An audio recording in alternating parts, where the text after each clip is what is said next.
Well, I wish I had better news for everybody out there, but I don't. Unfortunately, this is probably the worst loss in Arizona Wildcats history. I'm almost speechless to this point. You know, hey, this is the Arizona Wildcats podcast presented by DraftKings, where if you just simply bet $1, heck, if you bet $1 on NAU, you probably come out with a lot of money tonight, and you could also get an extra $200 in cash from DraftKings if you just put in the code PHNX. This is the Arizona Wildcats podcast. I am just baffled at what we just watched tonight. Just a series of errors all the way across the board, and we're going to go straight into it. Into what did we learn about this Arizona Wildcats team? What is the biggest takeaway? And I think we should start with the positive, because I feel like we're going to get a lot of negative anyway, no matter what, right? The positive is the defense looked pretty good tonight. They played hard up until the second half when they actually needed to make a stop.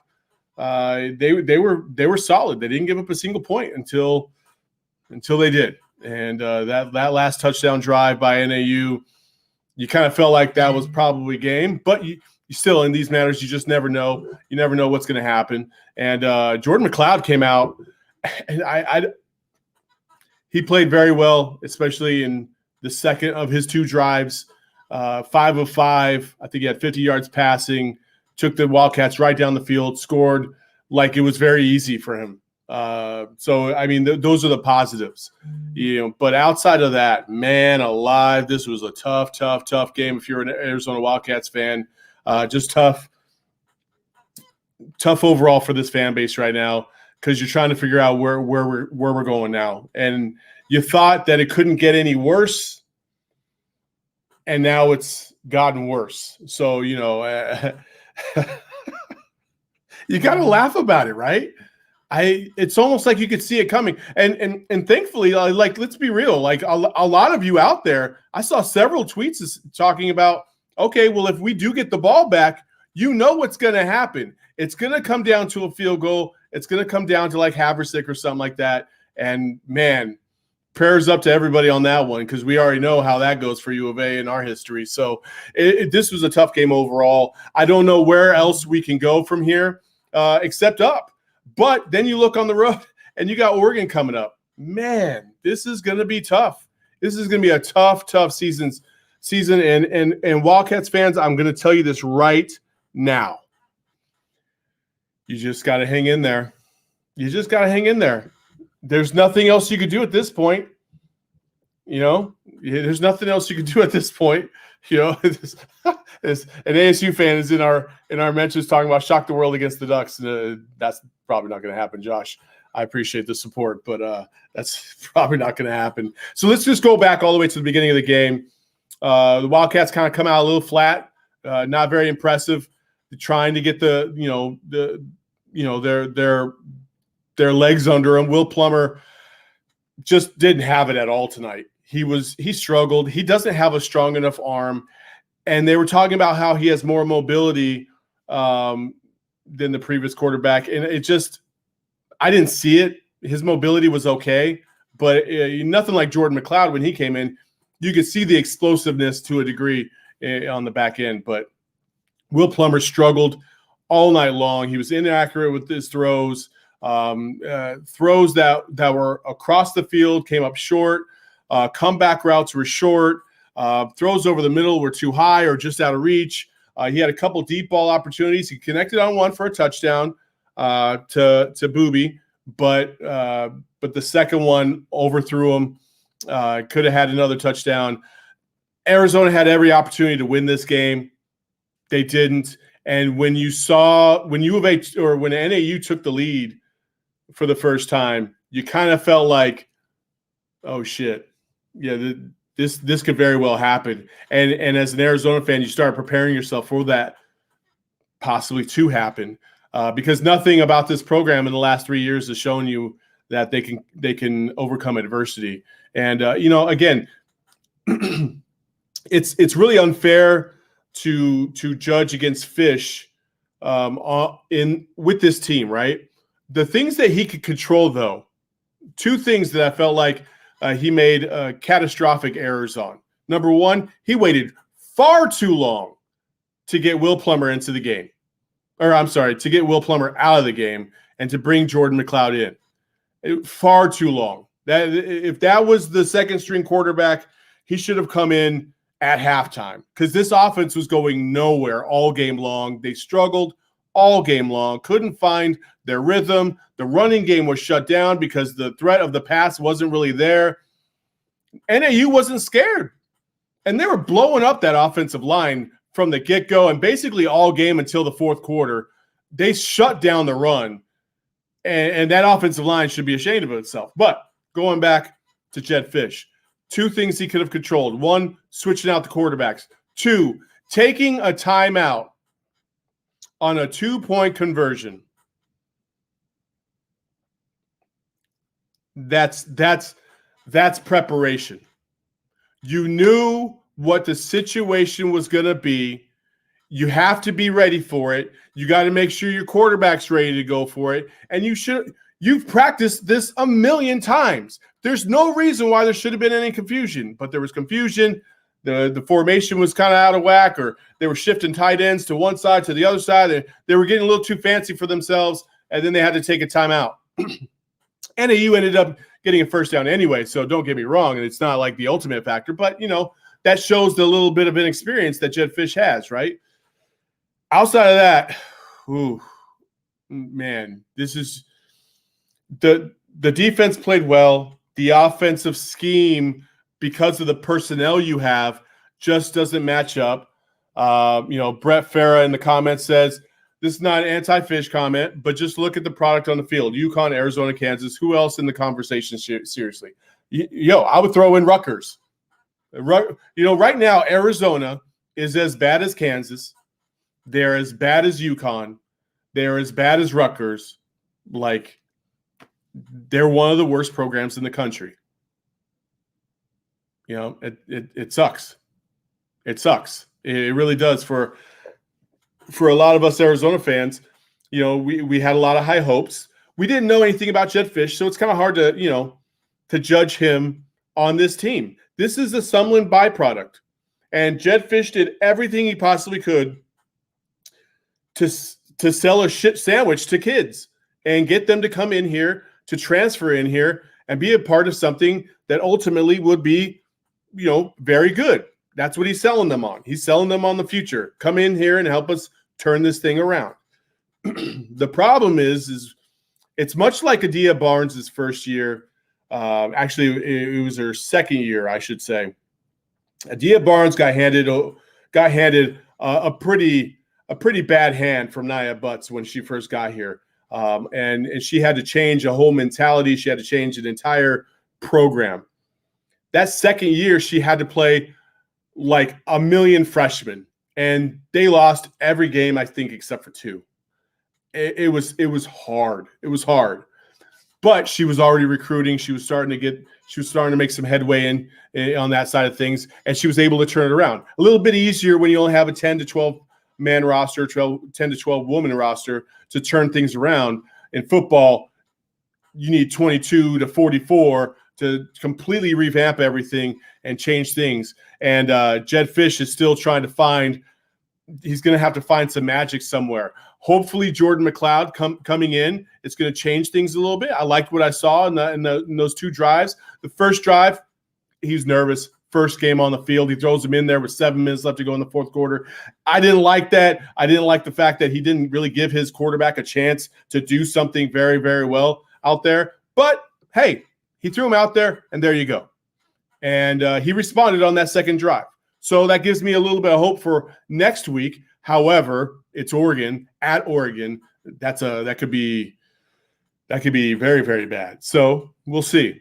All right. So we move on from Jedd Fisch. Let's talk about the offensive line. The offensive line, man. They had a bad day. They had a bad day. Damian Anderson finally was able to get going a little bit in the second half. Wiley couldn't get going. They brought in I think Johns for a little bit. He couldn't get going. It was just tough. It was tough sledding out there. The offensive line couldn't stop NAU from penetrating and getting into the running lanes. NAU played a great game. But that's the thing. Both teams came in here at 0-2. It can't be this bad, can it? Can Arizona legitimately win another game for the rest of the season? I don't know.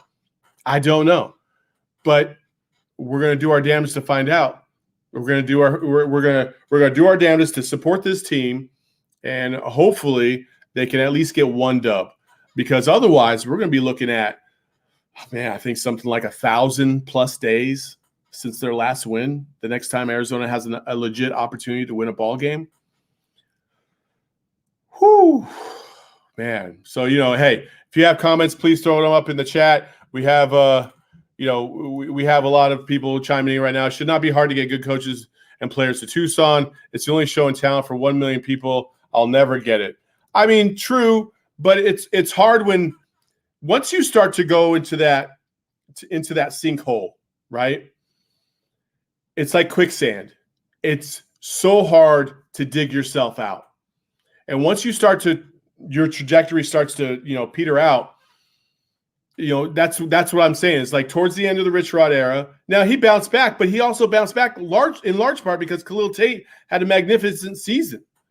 And then Kevin Sumlin comes in and everybody thinks, Kevin Sumlin's going to be the answer to recruiting and everything. And he was the opposite.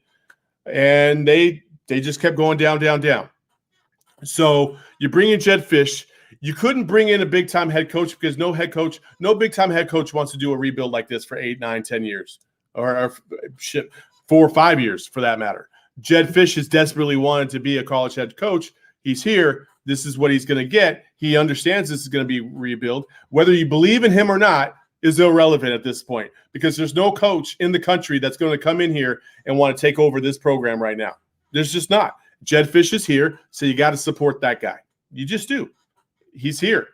When we move over from the defensive line, the wide receivers, again, you could see the frustration on their faces, not being able to be as involved in the game because passes were wildly inaccurate all night, or there was a couple pass interference calls that I thought should have been made tonight, but again, that didn't really have much outcome on the game.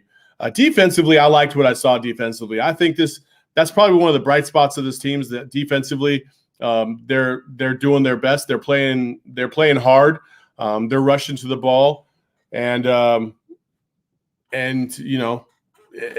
playing hard. That's all you can ask for at this point.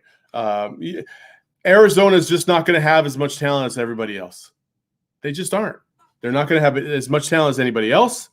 They're not going to have as much talent as maybe the first 2 of 3 games next year in the non-conference.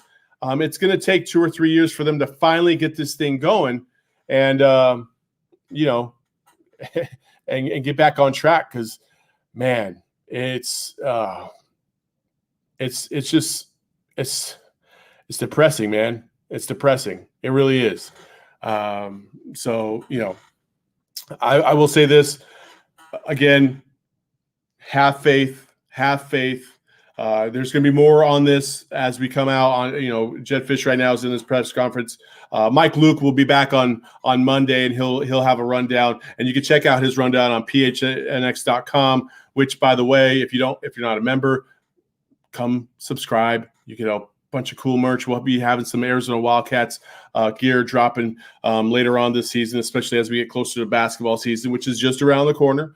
So you're going to want to make sure that you get some of that fresh gear when it drops down. Also, please hit that subscribe button, hit the bell, the notifications are vital to our success. So please do that as well. And as a reminder, we are with DraftKings. As a reminder, if you just put $1 on any NFL game, boom, $200 from DraftKings, just like that.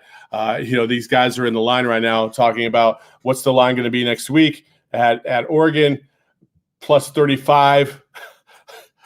Probably not out of the realm of possibility. Again, I keep saying this. I'll say it over and over again. It's brutal. It's brutal. I don't even know what to say right now. So anyway, let's get to something that's a little bit better. Besides that line, obviously, we obviously want to talk about the stat of the game. And right now, my stat of the game is I'm going to keep it positive because that's all I can do. I'm going to go with the quarterback. That's Jordan McLeod, 6 of 7, 66 yards, 1 touchdown in his debut in Arizona Wildcats uniform. Very, very simple. It was a no-brainer to me. I think Jordan did his very best out there. That's all you can ask for at this point. As we move forward, we'll see if he gets more playing time. I would expect him to, but at this point, you just don't know what Jetfish is going to do. And there's a lot to be determined as to the future of the quarterback position for the Arizona Wildcats. But that was our stat of the game as well. So, again, if you have any comments, please drop them in the comment section. Army was a minus 34.5 over UConn today, too. Jeez. And UConn lost 52-21 and covered. Brett Farah in the chat. Thank you, Brett, for that. As a reminder, I had mentioned DraftKings earlier. That's the spread on those. Download the DraftKings Sportsbook app now and use promo code PHNX to receive $200 in free bets when you place $1 bet on any football game. That's promo code PHNX to get your $200 in free bets instantly this week at DraftKings Sportsbook. 21 and over, Arizona only. Gambling problem? Call 1-800-NEXT-STEP. New customers only for free bet promotion. Minimum $5 deposit and $1 wager required. Eligibility restrictions apply. A max $50 wager for no-brainer offer. One per customer. See DraftKings.com/sportsbook for details. All right. So again, we've talked about Jetfish. We've talked about the offensive line. We've talked about the defense. We've talked about the wide receivers. Finally,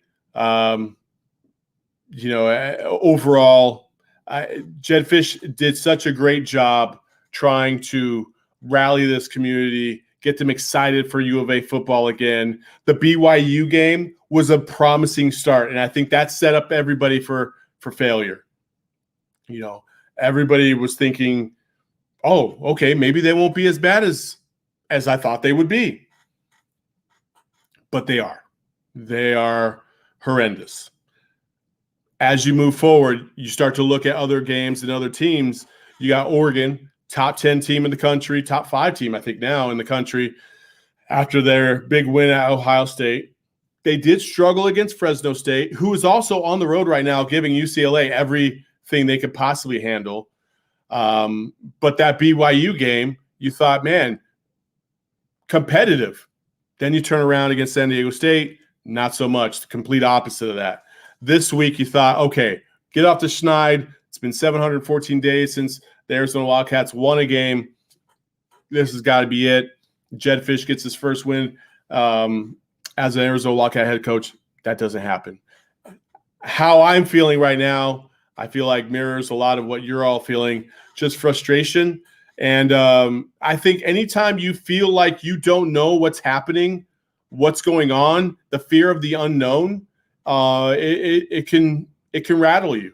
And I think that's for everything in life. And right now, we don't know what this Arizona Wildcats football program is.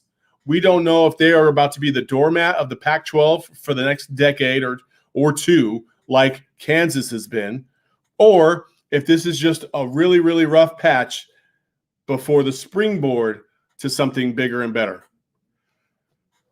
Only time will tell. Only time will tell. And I will say this right now. You got to give Jedd Fisch your unbridled support because there is no other option. There is no other option.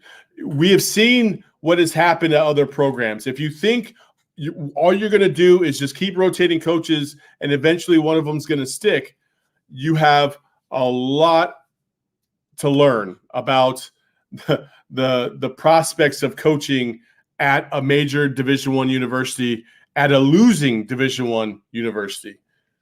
Kansas has been recycling coaches for a decade, and nothing has happened very well.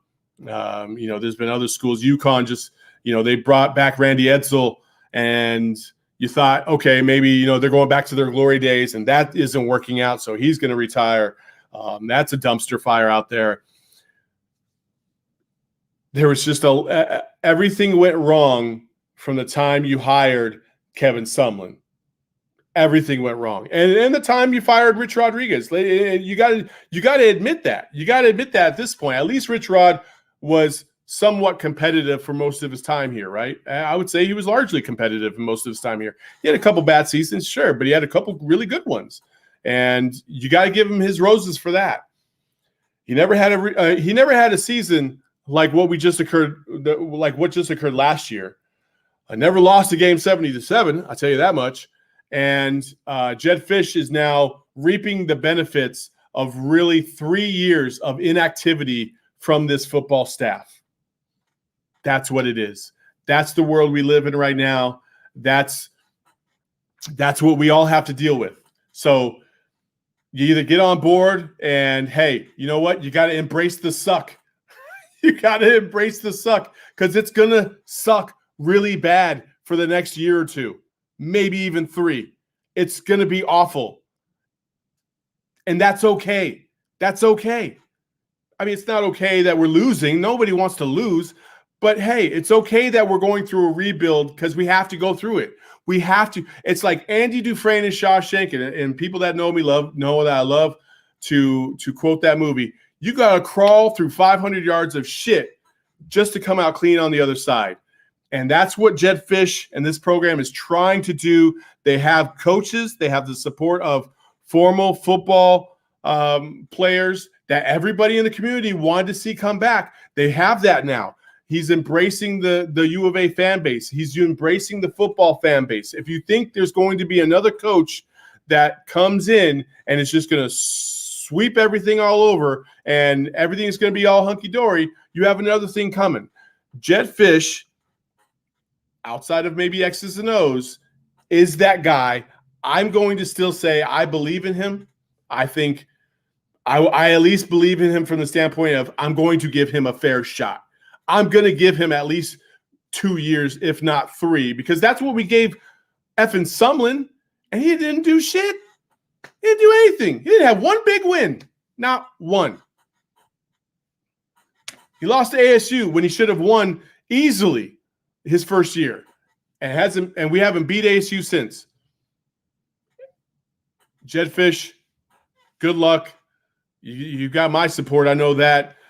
We got some other comments in the chat right now. Yes, I know. E, you're right. Yes, we do suck. It's okay. It's not a big deal. I actually feel bad for Fisch. I really do. He did everything right for 8 months, and it just unraveled. Well, yeah. I mean, PR-wise, he knocked it out of the park. He knocked it out of the park PR-wise. And that's what everybody was afraid of, right? Everybody was a little bit of afraid that he was going to come in here and he was going to knock it out of the park PR-wise, but that wasn't going to match up on the field. You know why you were afraid of that? It's because you know they didn't have any damn talent. That's why. They didn't have any talent, and now we're in this position. It's going to be all right because no matter what, at some point, this program is going to turn around, and I think it's going to be in the near future. I think they have the right people in place. The challenge for Jedd Fisch is keeping the passion of the recruits that you're going after, like the quarterback, the 4-star quarterback that they signed, that they're going to bring in, and other key pieces around the country, keeping their enthusiasm level up, understanding that this is different. Also, My man Justin Spears on 1490 ESPN, Tucson ESPN said something the other day that I actually agree with. Get rid of the AstroTurf. Get rid of that field turf. I mean, not AstroTurf. That's back in the 80s. Get rid of that field turf. It's ugly now. It's not very pretty. I'd rather them go away from it and just bring back the grass. The grass was like Arizona. You know what I mean? I'm not a big fan of that field turf. But there's a million other things that are wrong with this program that Jedd Fisch is trying to correct at this moment. He's got the students, excited, and that's encouraging. They came out. The Zona Zoo was there. They were there at the beginning of that game. That Zona Zoo had a fairly good sized crowd, and I remember being there towards the tail end of Rich Rod's time there, and the Zona Zoo had kind of like fallen off a little bit. They had kind of lost their passion for going to those football games. It's kind of nice to see it reinvigorated right now. So I'll give Jedd Fisch that. You know why? Because he buys into the students and they buy into him. Win or lose, they think it's going to be a fun environment. And hey, coach knows us. He kicks it with us. We're here. That's my boy. Whether that's true or not doesn't matter. As long as the perception is out there for that, that's all that matters to a kid, a college kid. Hey, I know this. Jedd Fisch went to all these places to try and rally all the students. I never saw Rich Rod the entire time I was there. I never saw Rich. Kevin Sumlin wasn't coming to my Journalism 105 class. I'll tell you that much right now. So, hey, props to Jedd Fisch. He knows where the passion is within the student body. He went to go try and get them, and now he's got to produce on the field. He's got to produce on the field, and at the very least, he's just got to be competitive. You're going to lose to Oregon next week, most likely, and if you don't, I don't even know what to make of this season. If you beat Oregon, I have no idea what to think after that. But just don't lose by 35. Be competitive. Lose by 20, okay, I can deal with that. But you just gotta be competitive. It's tough right now to be an Arizona football fan. It is. But next week is another week, and next week is another opportunity for you to also bet $1 using the DraftKings Sportsbook app. All you got to do is put that $1 down on any football game. And like I said, if you would have bet that NAU was going to win tonight, you'd be fairly rich right now, I think. I forgot what the spread was, but it was kind of high. So anyway, bet $1. You get $200 back from DraftKings just by using promo code PHNX at any point in time.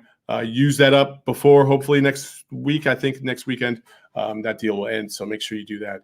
And it's going to be fun. Plus, we have so much cool content. If you don't know what PHNX is all about, I know, trust me, the PHNX thing, Tucson, I get it.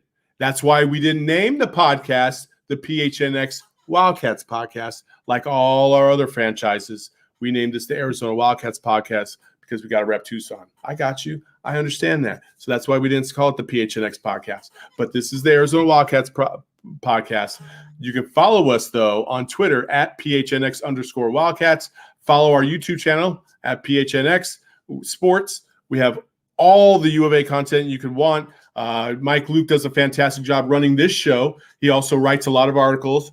He had an interview with Kevin O'Neill on Friday. He's going to have Glenn Parker on Monday to recap this game and talk about the future and what's in store for Jedd Fisch as we enter Pac-12 play next week.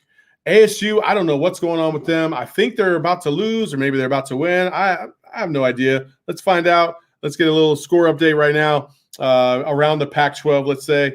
And, yes, Fresno State is beating UCLA 26-24. And it looks like Arizona State lost to BYU 27-17. There's a lot of people up here in the Valley that thought, ASU was going to blow out BYU in Provo. And I said, not so fast. And I was right. And luckily, I bet on that game because I knew better. And I just won $75. Boom. Just like that. It's easy money. It's free money. You might as well go ahead and get that free money. So that's all for today's show. Thank you so much for coming and showing up, even though it's a bitter defeat. It was A little bit sad, somber, obviously. It's depressing. Go have a cold one. Chill, relax, have a nice little, glass of, Johnny Walker or something, whatever you drink, Ben Levitt, and just forget about this game because there's 9 more of these to go. And if you dwell and really beat yourself over the head over all of them, you're going to be severely depressed by the end of this season. And you're going to have to call the people for you. So anyway, that's the end of that show. Again, Glenn Parker with Mike Luke next week. Make sure you join him for that. And until next time, peace.